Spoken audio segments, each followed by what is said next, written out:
All right, welcome to Kohm's teeny tiny town. So, quite a few changes since the last time I shot a video. I've been building quite a bit of landscape, terrain. What we're looking at here, which is maybe a little difficult to see. Let me just pan out a little bit here for us. And yeah, so I built a little bit of exposed rock kind of terrain, some trees, working on the town site, putting in some roads, working on the trolley track going around the town site. And then over here, a little bit more kind of Canadian Shield terrain, just simple styrofoam panels, carved and painted and landscaped. So adding more trees. I got a lot of trees for the town site, which are temporarily just sitting in place. And I'm working on tidying up some of the buildings from my previously existing train collection. So what we'll do now is we'll just get the train rolling. Let me just get the transformer plugged in. All right. So I'm running my Pemco branded, or pardon me, it was actually an Aurora branded locomotive, but it actually says Pemco right on the bottom. So it's believed that Aurora was just a branding tool of Pemco to enter the Canadian market. Aurora, of course, was associated with slot car racing, things like that. But it's actually quite a nice engine from my youth. It runs nicely, despite the fact that it's not all-wheel drive. It's got a simple pancake-type motor. It takes a bit of warming up, but once it gets warmed up, it runs steadily, it runs nicely. I'll just dial down the speed a little bit here for us. It has a very distinctive sort of motor sound to it. But once I lubed it up a little bit, after sitting for, I don't know, 30 years, it ran quite nicely. So all of these cars, I think there's 14 cars on this train, I've been tinkering with, bought some new cars, restored and fixed some old cars. Most of the cars I've changed out the wheels now. They have 33-inch all metal wheels by, these are wheel sets by Intermountain. Very nice. They roll beautifully. And to me the sound just sounds more like a train with those metal wheels. So even though we're stretching the limit of how many cars you really want to have on a small 4x6 layout, let's just stop the train as it rounds the curve here, and I'll add a couple of cars. So let me just pivot this around a little bit so you can kind of see a little bit better. Okay. So let me just grab a couple of cars.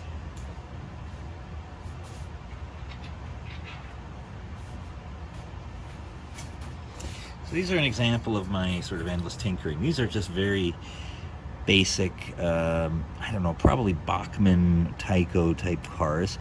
But I've added, see, the Intermountain wheel sets are installed. Okay. And once you actually get them on the track, which is no small feat when you're, of course, filming, they run really smoothly. Okay. So these really inexpensive cars are really improved a lot. Now here again, this is another, I'm guessing Bachmann Tyco type car. Again, improved with the metal wheel sets.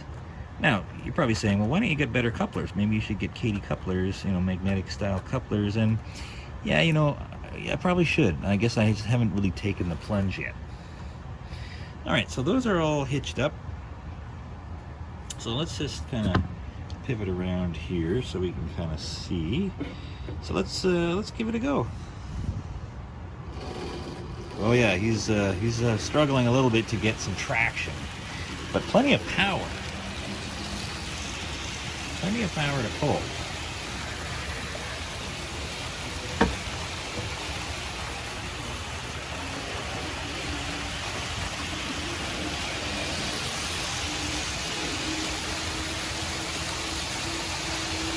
Really long train for a small layout.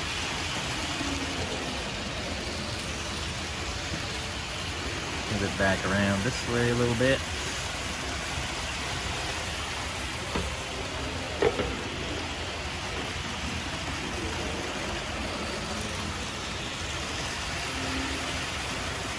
Keep my eye on the speed here, because when you have a train this long, we are more than halfway around the oval. We're probably almost close to 2/3 of the oval is taken up with cars, and it's still pulling.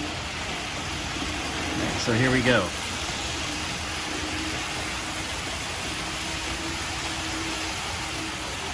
I count 16 cars. That's a lot of cars on a small layout. And yeah, she's pulling without any difficulty. Of course, as I say, the main issue now is when it's wrapping 2/3 of the way around the oval. It's just getting that momentum up to pull. All right, so let's just bring it to a stop here. All right, so again, 6099. Let me just show you the box here.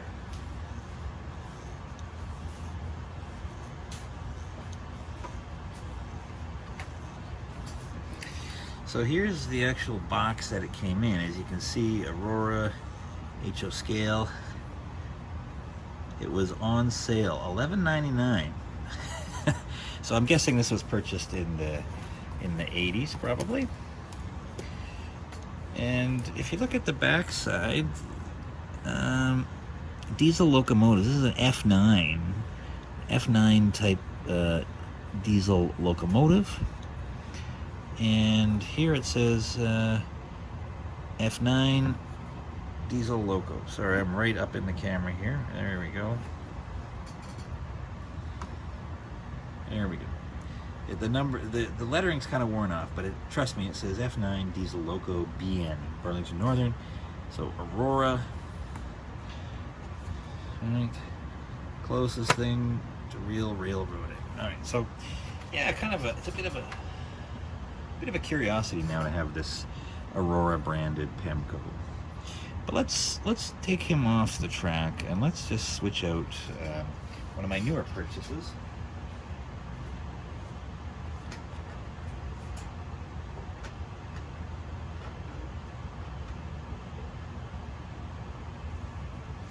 I went and bought several model power F-type locos, and you know, when I was a kid, you know, I was not really, you know, Conrail, of course, is mostly kind of kaput these days.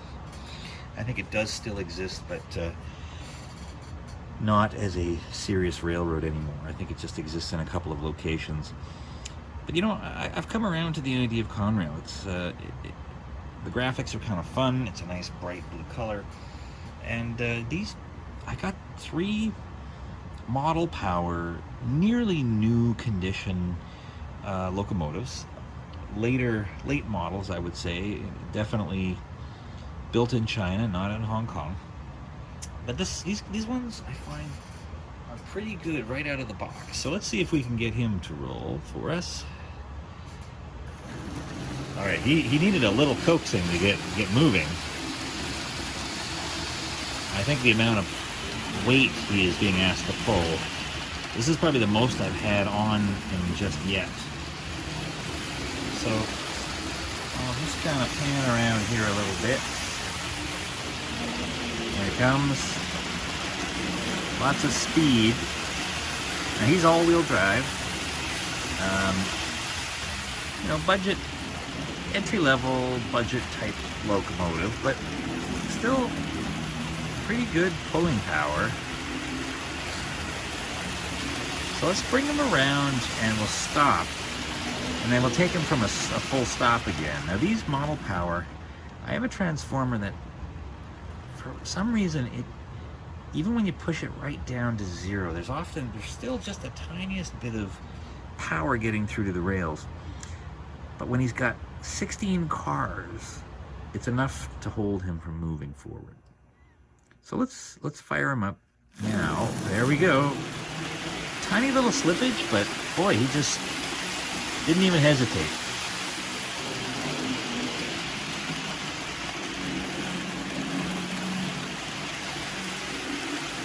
Not maybe the smoothest sounding engine. It sounds a slight, almost like a kind of a grinding kind of noise. Now I have opened these up and lubed them up a bit, and believe me, these things were, I think, factory packed with just a ton of goopy grease in there. So I've tried to scoop out a lot of that excess grease and add a nice lightweight lubricant to some of the gears. But yeah, they have a bit of a kind of a rough sound to them, I would say, especially when hauling this much weight.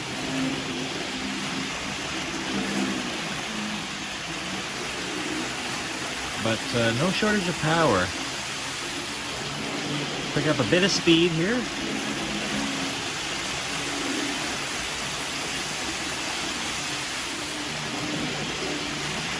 And there you have it.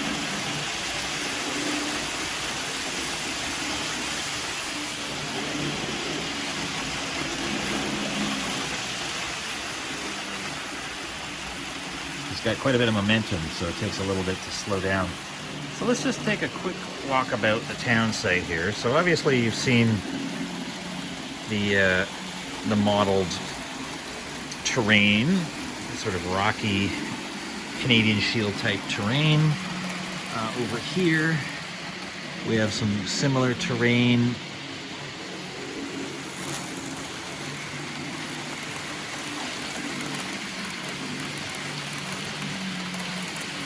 Okay, that's a lot of cars. Turnouts, lots of turnouts on this small layout. So here's the town site that's evolving right now. As you can see, I'm laying out kind of a central park here. A couple of downtown buildings. I have some more in the works. There'll be another one in front of that yellow station wagon. And then at the other end of town here, we have an evolving industrial scene. A couple of spur lines, a bit of undeveloped space over there. I'm going to put some industrial buildings. And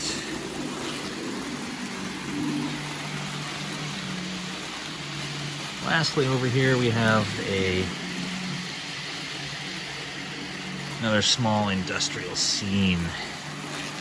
And these are all reclaimed buildings from my old railway. So I've done a little bit of weathering of the brick, tidying up, repainted the roof. And yeah, lots of landscaping going in here. And that's Kohm's teeny tiny town. Oh yes, and last corner development over here, a little farm scene with a couple of apple trees going in.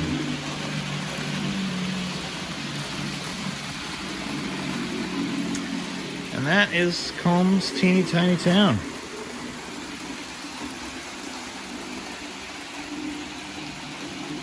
Keep modeling and keep having fun. Stay safe, everybody.